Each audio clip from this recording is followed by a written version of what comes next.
aking pangungumusta. Ang aking mga sinasambit na ito ay laging may kabuluhan. Dahil pinapadaman ko sa pamamagitan na aking pangungumusta sa iyo, na aking pagmamahal at pagpapahalaga. Pagpapapalad niyo aking na kayong lahat ay kilala ko. Ikinala at tinigil.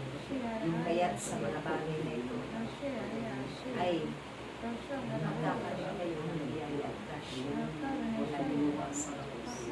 Yan ang hinahanap ay inyong ipagkakaroon. Dahil marami kayong mapapalaman.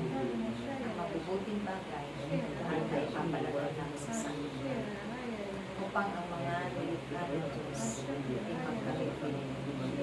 Huwag kayong maginawa. Magtitip sa bawat pagtitip ng mabubuting bagay na nila sa puso't kalooban.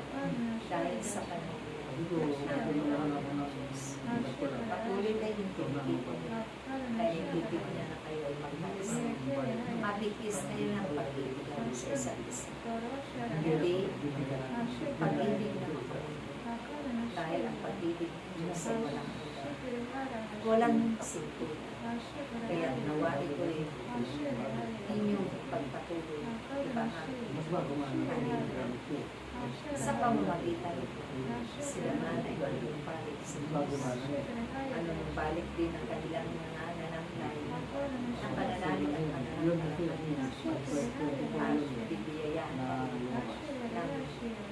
ng pag-ibig magpapalaw. Dahil ang mundo ito ay maraming naubusan na ng pag-ibig ng mga kapwa-tao. Kaya sila man ay tuot at galit ang kananahan sa kanilang kalooban. Naway sa pamamagitan ng inyong pagpapalawag ng kabutihan.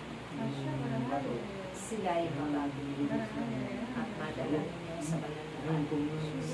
Dahil yung itinalaga ang itong kanyang isinong sa sanlibutan dahil sa kanyang napakahalagang pag-ibig sa lahat at tinulungan na siya nawa sa susunod natin pagtitipan naroon pa rin ang inyong mga ngiti, ang inyong kagalakan, naroon na puno-puno ang bawat isa ng pag-ibig.